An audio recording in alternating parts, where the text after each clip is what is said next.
ಇತ್ತೀಚಿನ ಸಂಚಿಕೆಗಳನ್ನು ಜಾಹೀರಾತಿನ ಕಿರಿಕಿರಿ ಇಲ್ಲದೆ ನೋಡಿ.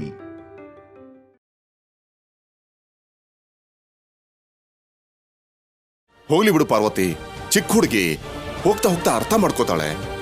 ಹೀಗಿರಬಾರ್ದಮ್ಮ, ಒಳ್ಳೆ ರೀತಿಯಲ್ಲಿ ಬಾಳ್ಬೇಕು ಅಂತ ಹೇಳಿದ್ರೆ ಅವಳು ಮನ್ಸಿಗೆ ಬೇಜಾರಾಗುತ್ತೆ ಅಂತ ಆ ದಿವಸ ಈ ನಿಮ್ಮ ಅಮ್ಮನ ಬಾಯಿನ ನಾನೇ ಮುಚ್ಚಿಸ್ದೆ.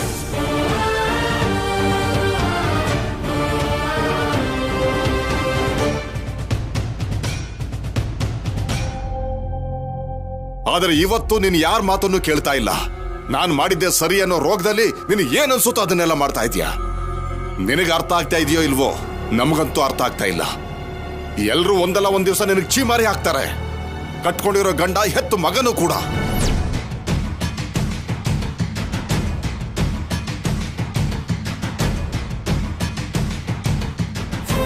ಪರವಾಗಿಲ್ಲ ಅಪ್ಪ, ಅಂಥ ದಿನ ಏನಾದ್ರೂ ಬಂದ್ರೆ ನಾನೇ ಎಲ್ರನ್ನು ಬಿಟ್ಬಿಟ್ಟೆ ಅಂತ ಅನ್ಕೋತೀನಿ.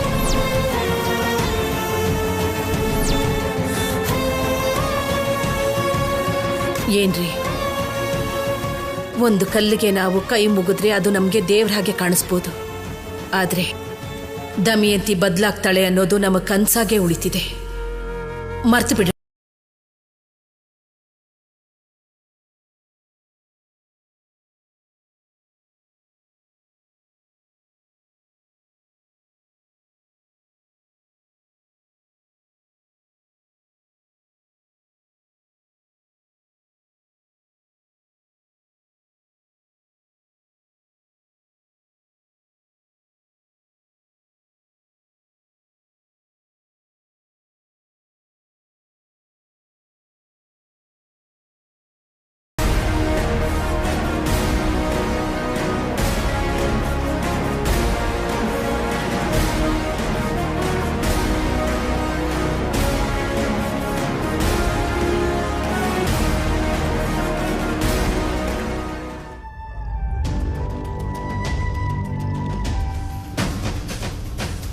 ಯಾರು ಏನ್ ಹೇಳಿದ್ರು ನಿಮ್ ಮಾತ್ ನಿಮ್ಗೆ ಸರಿ. ಅಷ್ಟಕ್ಕೂ ನಾನು ಏನ್ ಹೇಳ್ತಿದ್ದೀನಿ ಅರ್ಥ ಮಾಡ್ಕೋಬಾರ್ದಾ? ನೀನ್ ಸ್ವಲ್ಪ ನಿಲ್ಲಿಸ್ತೀಯಾ? ಅಪ್ಪ, ಎಲ್ಲ ಒಡವೆಗಳನ್ನು ಕೊಡ್ತಿದಾರಲ್ರಿ. ಕೊಡ್ಲಿ ಬಿಡು. ಅದ್ ಹಾಗಲ್ಲ ರೀ, ಕನಿಷ್ಠ ಪಕ್ಷ ನಾವ್ ಸ್ವಲ್ಪನಾದ್ರೂ ಕೇಳ್ಬೋದಿತ್ತಲ್ರಿ. ನಮಗ್ ಬದುಕೋದಿಕ್ ಬೇಕಾದಷ್ಟು ಕೊಡ್ತಿದಾರಲ್ವಾ, ಮತ್ ನಾವ್ ಹೋಗಿ ಅದನ್ನ ಕೇಳೋ ಅವಶ್ಯಕತೆ ಇದೆಯಾ? ಓ ದೇವ್ರೆ, ನಿಜ ಹೇಳ್ತೀನಿ, ನಿಮಗೊಂದ್ ಸ್ವಲ್ಪನೂ ಬುದ್ಧಿ ಇಲ್ಲ. ನೀನ್ ಮಹಾ ಬುದ್ಧಿವಂತೆ ಅಲ್ವಾ? ಏನು ಅಂದ್ರೆ ಇದ್ ನಮ್ಗೋಸ್ಕರ ಅಲ್ಲ. ನಾಳೆ ಏನಾದ್ರೂ ಆಗಿ ನಾವು ರೋಡ್ ಬಂದ್ಬಿಟ್ರೆ ಅದಾದ್ಮೇಲೆ ನಮ್ ಮಕ್ಕಳ ಗತಿ ಏನ್ರಿ? ಸ್ವಲ್ಪ ಯೋಚನೆ ಮಾಡಿ. ಮೊದ್ಲು ನೀನ್ ಹೀಗೆಲ್ಲ ಯೋಚಿಸೋದನ್ನ ನಿಲ್ಸು, ಆಗ ಹೊರಗಡೆ ಹೋಗೋ ಪರಿಸ್ಥಿತಿ ಬರಲ್ಲ. ಪರಿಸ್ಥಿತಿ ಯಾವಾಗ್ಲೂ ಒಂದೇ ತರ ಇರಲ್ಲ ರೀ. ನಮ್ ಬುದ್ಧಿ ನಮ್ ಕೈಲಿದ್ರೆ ಒಂದೇ ತರ ಇರುತ್ತೆ. ನನ್ ಬುದ್ಧಿ ಚೆನ್ನಾಗೇ ಇದೆ. ಈಗ ಈ ಡಿಸ್ಕಷನ್ ಎಲ್ಲ ಬೇಕಾ? ಸ್ವಲ್ಪ ಹೇಳೋದನ್ನ ಅರ್ಥ ಮಾಡ್ಕೊರಿ. ಪಲ್ಲವಿ, ನೀನ್ ಏನೇ ಹೇಳಿದ್ರು ನಾನು ಅಲ್ಲಿಗೆ ಬರ್ತೀನಿ ಅಂತ ಬೇಜಾರ್ ಮಾಡ್ಕೋಬೇಡ. ಆದ್ರೆ ಅದೇ ನಿಜ. ನಿನ್ ತಮ್ಮ ಮಾಡಿದ ಕೆಲ್ಸಕ್ಕೆ ನಮ್ಗೆ ಈ ಮನೆಯಲ್ಲಿ ಜಾಗ ಕೊಟ್ಟಿರೋದೇ ದೊಡ್ಡ ವಿಷಯ. ಅವನ್ ಮಾಡಿರೋ ಕೆಲ್ಸಕ್ಕೆ ನಾವು ತಲೆ ಎತ್ಕೊಂಡು ಓಡಾಡೋದಿರ್ಲಿ, ಧೈರ್ಯವಾಗಿ ಯಾರತ್ರನೂ ಮಾತಾಡೋ ಸ್ಥಿತಿನಲ್ಲೂ ಇಲ್ಲ. ಆದ್ರೆ ನಮ್ಮ ಮನೆಯವ್ರು ಒಳ್ಳೆಯವರಾಗಿದ್ದಕ್ಕೆ ಅವತ್ಯಾರು ನಿನ್ನನ್ನ ಕುತ್ತಿಗೆ ಹಿಡಿದು ಆಚೆ ತಳ್ಳಿಲ್ಲ. ನನ್ ಮುಖ ನೋಡ್ಕೊಂಡು ಸುಮ್ಮನಾದ್ರು. ನಾನು ಮಕ್ಕಳು ಮುಖ ನೋಡ್ಕೊಂಡು ನಿನ್ನ ಸುಮ್ಮನೆ ಬಿಟ್ಟಿದ್ದೀನಿ. ಪಲ್ಲವಿ, ಯೋಚಿಸ್ಬೇಕಾಗಿತ್ತು ನಾನಲ್ಲ, ನೀನು. ನೀನ್ ಏನೇ ಮಾಡಿದ್ರು ಏನೂ ಆಗೇ ಇಲ್ಲ ಅನ್ನೋ ತರ ಮುಂಚಿನ ತರನೇ ಚೆನ್ನಾಗಿ ಮಾತಾಡ್ಸ್ಕೊಂಡಿದ್ದಾರೆ. ಅತಿ ಆಸೆ ಪಡದೆ ಇರೋದ್ರಲ್ಲೇ ತೃಪ್ತಿ ಪಡು. ಅರ್ಥ ಆಯ್ತಾ? ಇವ್ರಿಗೆ ಅರ್ಥನೇ ಆಗ್ತಿಲ್ಲ, ಕರ್ಮ.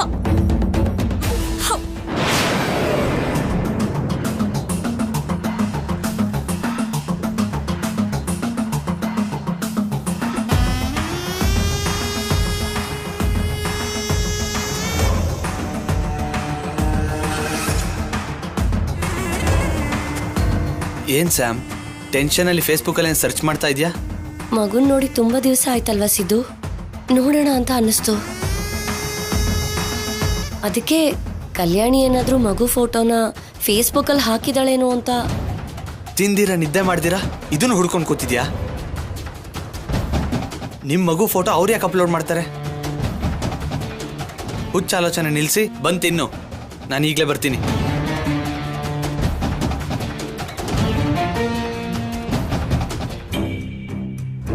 ಮಗು ಹೇಗಿದೆ ಅಂತ ಕಲ್ಯಾಣಿಗೆ ಮೆಸೇಜ್ ಮಾಡಿ ಪಿಕ್ಸ್ ಕೇಳಿದ್ರೆ ರಿಪ್ಲೈ ಮಾಡ್ತಾಳಾ? ಅಥವಾ ಶೌರ್ಯಂಗ್ ಹೇಳ್ತಾಳ?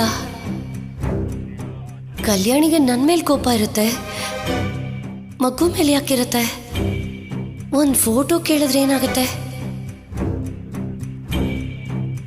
ಮತ್ತೆ ಅವಳು ಕೋಪ ಮಾಡ್ಕೊಂಡ್ರೆ ಇನ್ ಮೆಸೇಜ್ ಮಾಡಲ್ಲ.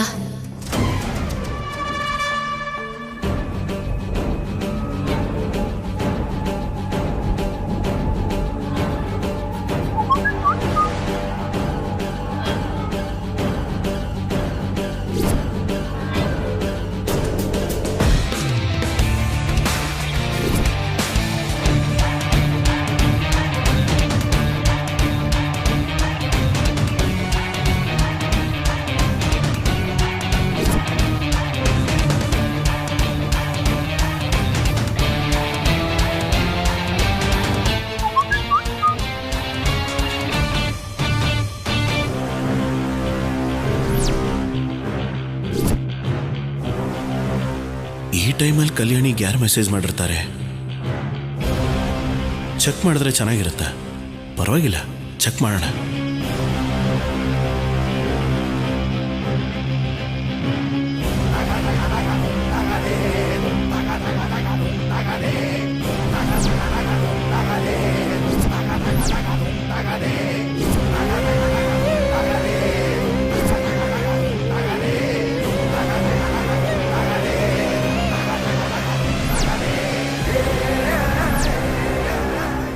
ಮಗು ಹೇಗಿದೆ ಅಂತ ಕೇಳ್ತಾ ಇದ್ದಾರೆ. ನನಗೆ ಗೊತ್ತಿರೋ ಹಾಗೆ ಕಲ್ಯಾಣಿಗೆ ಈ ಮನೆಯವ್ರು ಬಿಟ್ಟರೆ ಬೇರೆ ಯಾರೂ ಗೊತ್ತಿಲ್ವಲ್ಲ. ಯಾರಾಗಿರಬಹುದು?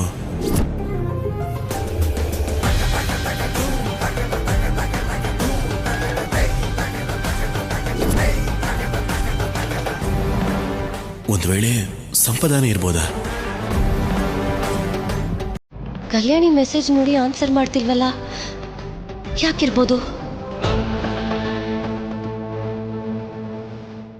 ಕಲ್ಯಾಣಿಗೆ ಮೆಸೇಜ್ ಮಾಡಿದ್ ನಾನೇ ಅಂತ ಅರ್ಥ ಆಯ್ತಾ ಇಲ್ವಾ? ನಾನೇ ಸಂಪದ ಅಂತ ಮೆಸೇಜ್ ಮಾಡಿದ್ರೆ?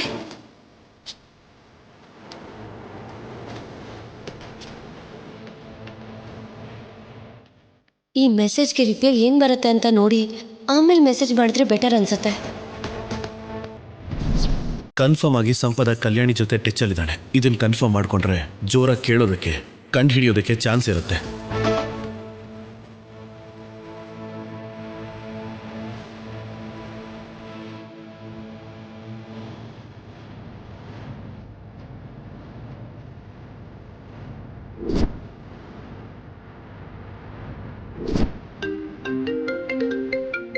ಮೆಸೇಜ್ ಮಾಡಿದೆ ಫೋನ್ ಮಾಡ್ತಿದ್ದಾಳಲ್ಲ ಇವಳು, ಇವಾಗ ಲಿಫ್ಟ್ ಮಾಡ್ಲಾ ಬೇಡವಾ?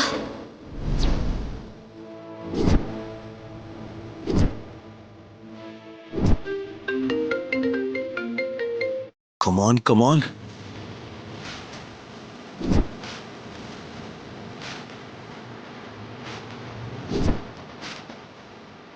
ಫೋನ್ ಅಟೆಂಡ್ ಮಾಡು.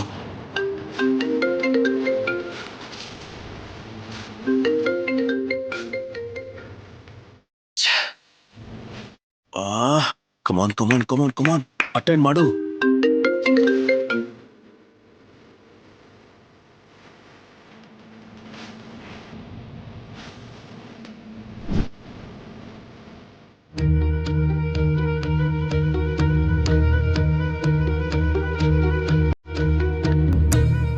ಯಾರು ಮಾತಾಡ್ತಾನೆ ಇಲ್ವಲ್ಲ? ಯಾಕೆ ಸೈಲೆಂಟ್ ಆಗಿದಾರಲ್ಲ? ಸಂಪದ ಸಂಪದ,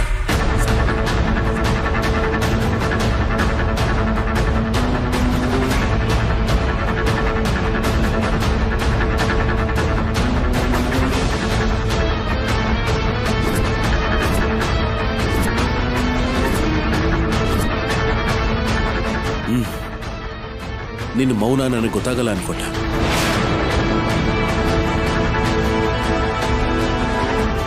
ಎಲ್ಲಿದೆಯಾ ಸಂಪದ? ಹೇಳು ಸಂಪದ.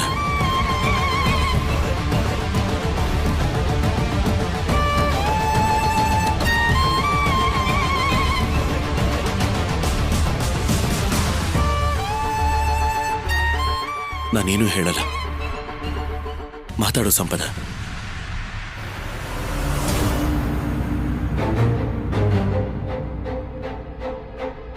Hello hello hello hello hello hello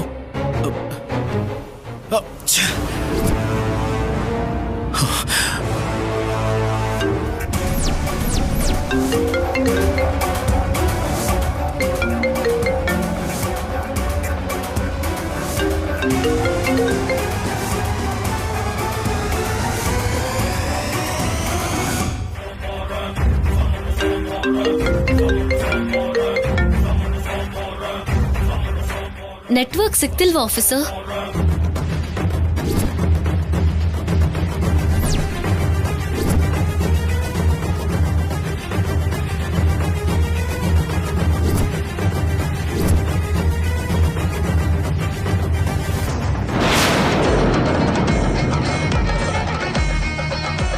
ಈ ಟೈಮಲ್ಲಿ ಫೋನಲ್ಲಿ ಯಾರ ಹತ್ರ ಮಾತಾಡ್ತಾ ಇದ್ದಾಳೆ?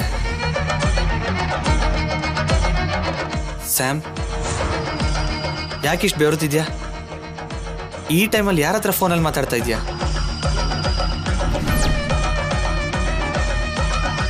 ಮಗು ಹೇಗಿದೆ ಅಂತ ತಿಳ್ಕೊಳ್ಳೋದಕ್ಕೆ ಮೆಸೇಜ್ ಮಾಡಿದೆ. ಕಲ್ಯಾಣಿ ಫೋನಿಂದ ಶೌರ್ಯ ರಿಟರ್ನ್ ಕಾಲ್ ಮಾಡ್ದ. ಹುಚ್ಚ ನಿಂಗೆ? ಆದ್ರೆ ನಾನು ಮಾತಾಡ್ಲಿಲ್ಲ, ನಾನೇ ಅಂತ ಗೊತ್ತಾಗ್ಲಿಲ್ಲ ಅವನ್ಗೆ. ಫೋನ್ ನೆಟ್ವರ್ಕ್ ಅಲ್ಲ, ನಿನ್ ನೆಟ್ವರ್ಕ್ ತುಂಬಾ ಚೆನ್ನಾಗಿದೆ. ಏನ್ ಹೇಳ್ತಿದ್ದೀರಾ ಆಫೀಸರ್? ಮಗು ಹೇಗಿದೆ ಅಂತ ನಿನ್ ಫೋನ್ಗೆ ಅನ್ನೋನ್ ನಂಬರಿಂದ ಮೆಸೇಜ್ ಬಂದಿದೆ.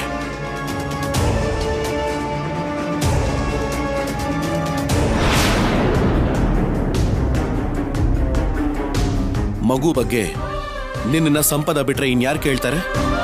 ಎಷ್ಟು ಸಲ ಕೇಳಿದ್ರು ಸಂಪದ ಟೆಚ್ಚಲ್ಲಿ ಇಲ್ಲ ಅಂತಾನೆ ಹೇಳ್ತಿದ್ದೆ. ಮತ್ತೆ ಈ ಮೆಸೇಜ್ ಮಾಡಿದ್ಯಾರು? ಅದೇ ನನ್ಗೂ ಅರ್ಥ ಆಗ್ತಿಲ್ಲ ಆಫೀಸರ್. ನಿಂಗೆ ಅರ್ಥ ಆಗಲ್ಲ, ಎಷ್ಟು ಹೇಳಿದ್ರು ಅರ್ಥ ಆಗಲ್ಲ. ನಿನ್ ವಾಯ್ಸ್ ಕೇಳದೆ ಇದ್ರು ನಿನ್ ಮೆಸೇಜ್ ನೋಡಿದ್ರೆ ಸಾಕು, ನೀನೇ ಸಂಪದ ಅಂತ ಅರ್ಥ ಆಗಕ್ಕೆ. ನಾಟಕ ಮಾಡಬೇಡ. ನಾಟಕ ಮಾಡೋಂಥ ಅವಶ್ಯಕತೆ ನಂಗಿಲ್ಲ ಆಫೀಸರ್. ಇವಾಗ ನಿಮ್ ಮುಂದೆನೆ ಕಾಲ್ ಮಾಡ್ತೀನಿ, ನೋಡಿ. ಸ್ಪೀಕರ್ ಆನ್ ಮಾಡು.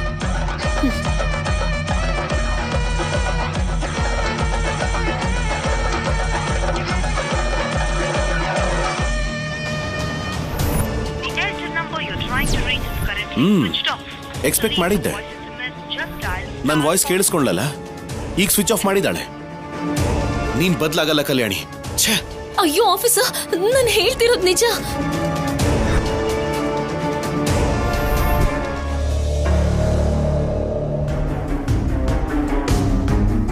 ಸಂಪದ ಎಲ್ಲಿದೆಯಾ? ಸಂಪದ ಹೇಳು. ಸಂಪದ, ನಾನೇನು ಹೇಳಲ್ಲ, ಮಾತಾಡು ಸಂಪದ.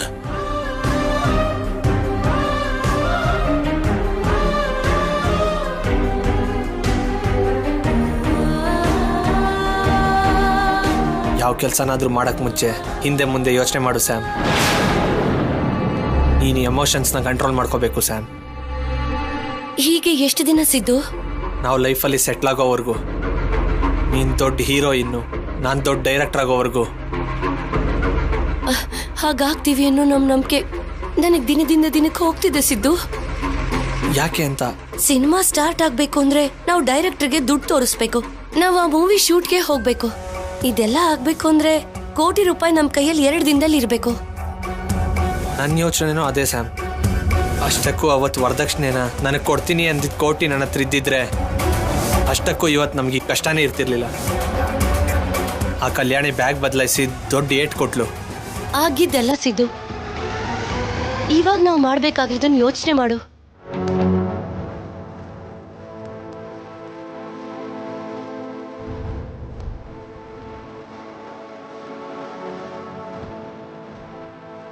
ಎಸ್, ಅದೇ ಕರೆಕ್ಟ್. ಸ್ಯಾಮ್, ನಾನು ಊರಿಗೆ ಹೋಗ್ತಿದ್ದೀನಿ.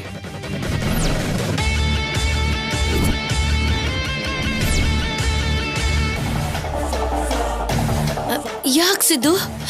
ಶೌರ್ಯ ಏನಾದ್ರು ನೋಡಿದ್ರೆ? ಶೌರ್ಯನ ಕಣ್ಣಿಗೆ ಬೀಳೋ ಅಷ್ಟರಲ್ಲಿ ಆ ಮನೆಗೆ ಹೋಗಿ 1 ಕೋಟಿ ರೂಪಾಯಿ ದುಡ್ಡು ಮತ್ತೆ ಶಿವಪಾರ್ವತಿ ಅತ್ತೆ ರೂಮ್ಗೆ ಹೋಗಿ ಬಂಗಾರನೆಲ್ಲ ತಗೊಂಡ್ಬರ್ತೀನಿ. ತುಂಬಾ ರಿಸ್ಕು ಸಿದ್ದು. ತಪ್ಪಲ್ಲ. ಈಗಲೇ ಹೋಗಿ ನಾಳೆ ಬೆಳಗ್ಗೆ ಇಲ್ಲಿರ್ತೀನಿ. ನಾಡಿದ್ದು ಅಂಡಮಾನ್ಗೆ ಹೋಗ್ತಿದ್ದೀವಿ. ಸಿದ್ದು, ಹೇಗ್ ಹೋಗೋದು, ಹೇಗ್ ಬರೋದು? ಈಗ ಟೈಮ್ 9:30 ಆಗ್ತಿದೆ. ಬೆಂಗಳೂರಿಗೆ 11:30 ಒಂದು ಲಾಸ್ಟ್ ಫ್ಲೈಟ್ ಇದೆ. 1ಗೆ ಏರ್ಪೋರ್ಟಲ್ಲಿ ಲ್ಯಾಂಡ್ ಆಗ್ತೀನಿ. ಏರ್ಪೋರ್ಟಿಂದ ಊರಿಗೆ 2 hours. ಅಂದರೆ ಮ್ಯಾಕ್ಸ್ 3ಗೆ ಕಳ್ತನ ಮಾಡಿ ವಾಪಸ್ ಬೆಂಗಳೂರಿಗೆ ಬರ್ತಾ ಇರ್ತೀನಿ. ಏನೇ ಆದರೂ ಇವತ್ತು ರಾತ್ರಿನೇ ನಡಿಬೇಕು ಸ್ಯಾಮ್. ಸಿದ್ದು, ನಾನು ಬರ್ತೀನಿ. ನೀನಾ? ಹೌದು ಸಿದ್ದು, ಇಲ್ಲಿ ಒಬ್ಬಳಿಗೆ ಇರ್ಬೇಕು ಅಂದ್ರೆ ನನಗೂ ಭಯ ಆಗುತ್ತೆ. ಪೊಲೀಸವ್ರು ಬೇರೆ ಹುಡುಕ್ತಿದ್ದಾರೆ. ನಿನ್ ಜೊತೆ ಬಂದ್ರೆ ನನ್ ಮಗುನ್ ಕೂಡ ನೋಡ್ಬಹುದಲ್ವಾ? ನೀನ್ ನೋಡ್ತಾ ಇದ್ಬಿಟ್ರೆ ನಾವು ರಿಸ್ಕಲ್ಲಿ ಸಿಗಾಕೋತೀವಿ ಸ್ಯಾಮ್. ಇಲ್ಲ, ಹಾಗ್ ಮಾಡಲ್ಲ ಸಿದ್ದು, ಪ್ಲೀಸ್. ನಾನು ಬರ್ತೀನಿ. ಓಕೆ, ಹೋಗೋಣ.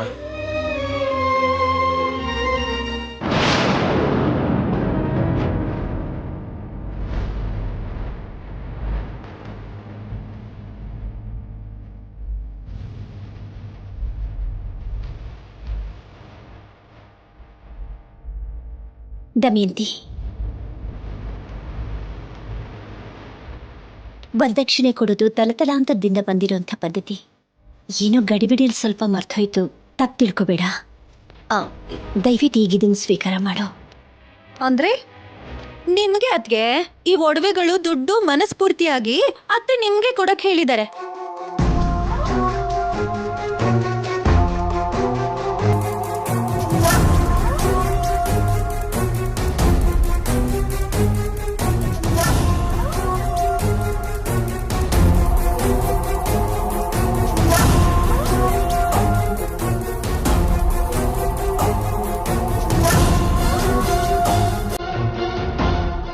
ಯಾಕೆ ಶೌರ್ಯ ಬೇಡ ಅಂತೀಯಾ? ಈ ಒಂದು ವಿಷಯದಲ್ಲಿ ಹಾಗೆ ಹೇಳ್ಬೇಡಪ್ಪ. ಹೇಳ್ತೀನಿ. ಅಷ್ಟಕ್ಕೂ ನೀವ್ಯಾರು ಒಡವೆ ತಗೊಂಡ್ ಬರೋದಕ್ಕೆ, ನಮಗ್ ಕೊಡೋದಕ್ಕೆ? ಶೌರ್ಯ, ಹಾಗೆ ಮಾತಾಡಬಾರ್ದು ಕಣೋ. ನೀನಿರಮ್ಮ. ಆ ಒಡವೆಗೆ ಇಲ್ಲಿ ಯಾರು ಆಸೆ ಪಡ್ತಿಲ್ಲ ಅಂತ ಇವ್ರಿಗೆ ಗೊತ್ತಾಗ್ಬೇಕು.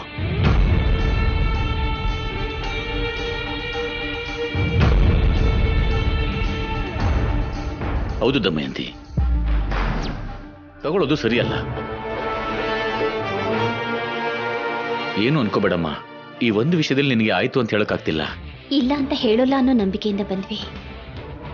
ಗೊತ್ತಾಯ್ತಲ್ವಾ ಅನುಪಮ ಅವರೇ, ಆ ಕಡೆ ಅವರು ಈ ಕಡೆ ಬರಬಾರ್ದು ಅಂತ. ಈಗ ಮತ್ತೆ ನಂಬಿಕೆ ಬಂದಿದೆ ಅನ್ಸತ್ತೆ. ತಗೊಂಡು ಹೋಗಿ. ಇಲ್ಲ ಶೌರ್ಯ, ಜಗಳ ಜಾಸ್ತಿ ಮಾಡೋಕ್ ಬಂದ್ರ? ನೋಡು, ನೀನ್ ತಗೊಳ್ಲಿಲ್ಲ ಅಂದ್ರೆ ನನ್ ಮೇಲೆ ಆಣೆ.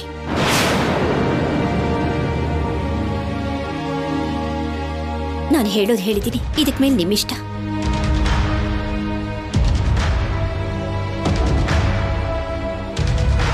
ತಗೊಳ್ತಿರೋ ಇಲ್ವೋ? ತಗೋ ದಮಯಂತಿ. ಕೊಡು ಅನುಪಮ. ನಿಲ್ಸಿ.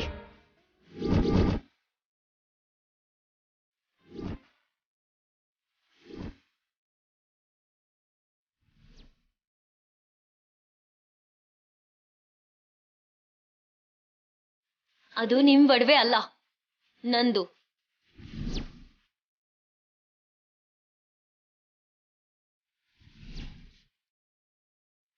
ಅಂದ್ರೆ ಇವಾಗ ಏನಂತೀಯೇ? ಆ ಒಡವೆಗಳು ನಿಮಗ್ ಬೇಕು ಅಂದ್ರೆ ನೀವು ನಾನ್ ಹೇಳ್ದಾಗ ಕೇಳ್ಬೇಕು.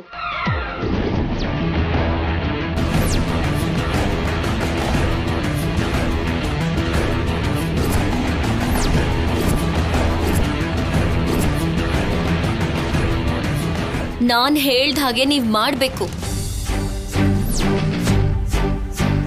ಒಂದೇ ಮಾತಲ್ಲಿ ಹೇಳ್ಬೇಕು ಅಂದ್ರೆ ನೀವ್ ನನ್ ಸೇವಕಿ ಆಗ್ಬೇಕು.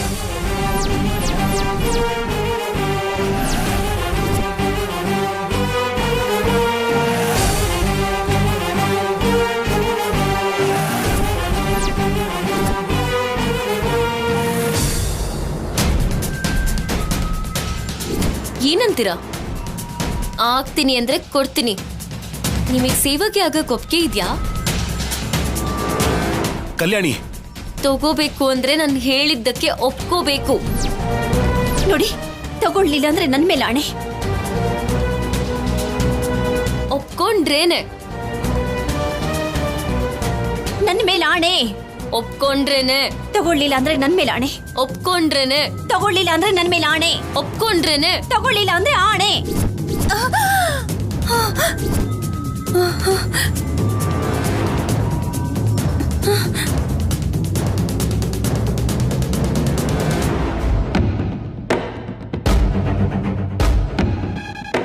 ಅಯ್ಯೋ, ಇದೆಲ್ಲ ಕನ್ಸ.